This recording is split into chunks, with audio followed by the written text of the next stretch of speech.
Hi guys, welcome back. In today's video, I am going to show you how to transfer files wirelessly between a Windows computer and a Mac. No pen drive, no cables, just your Wi-Fi. It's a super simple process once you know the setting. So let's get started. Make sure both your Windows PC and your Mac are connected to the same Wi-Fi network. So first I will show you how to share from Windows to Mac. Okay, so on my Windows PC, first click on Start, then go to the settings, then click on Network and Internet. Now select the Wi-Fi option and then click on the Connected Wi-Fi properties. Here make sure the network is set to the private. Okay, so now go back once and this time click Advanced Network Settings.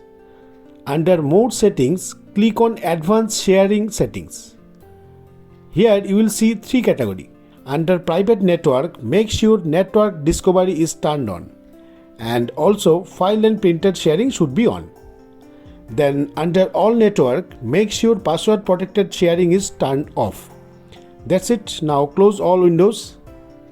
And here you can see I already have a folder named Shared Folder. Inside this I have different types of files that I want to share with my Mac. So now right click on this shared folder, then click on Show More Options. Then select Give Access to Specific People. And from the drop down, select Everyone and click Add. Now change the permission level to Read Write so you can copy files both ways.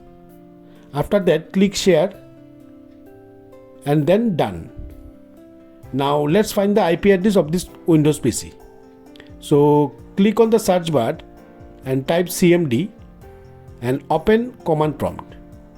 And here you need to type the command ipconfig and press enter.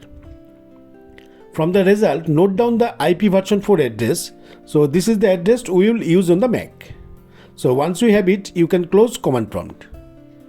Now I am going to switch over to my Mac. And here you need to click on the Go menu in the top menu bar and select Connect to Server.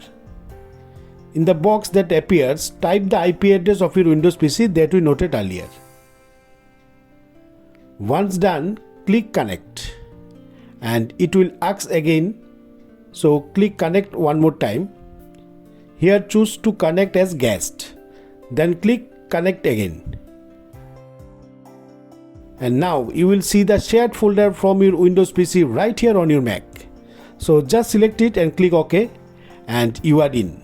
Now you can copy and paste any files from this folder to your Mac. Just copy them to your preferred location like desktop, documents or any folder you want. That's it, we have successfully accessed the Windows shared folder on the Mac.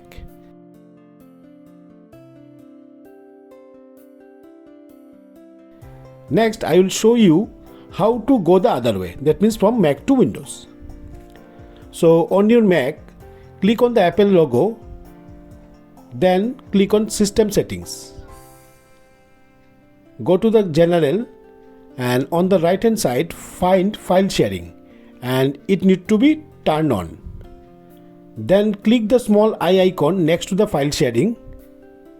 Now click Options and ensure Share Files and Folder using SMB is on.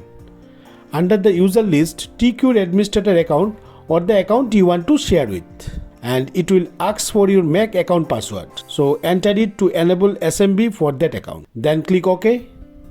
Then click on Done. Now note down the IP address on your Mac shown in the file sharing panel. We will use this on Windows. After that, click on Done. Now you can close all settings.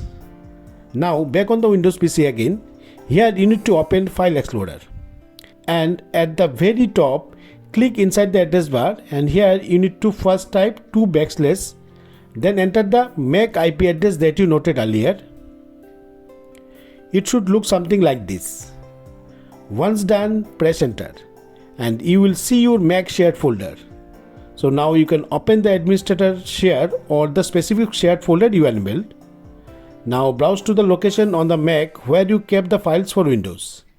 and select the files and copy paste them into any folder on your PC. And that's it, you have successfully shared files wirelessly between your Windows and Mac. This method works both ways, Windows to Mac and Mac to Windows, without using any cable or external drive. So if you found this video helpful guys, don't forget to like, share and subscribe for more step-by-step guide like this. Thanks for watching and I'll see you in the next video.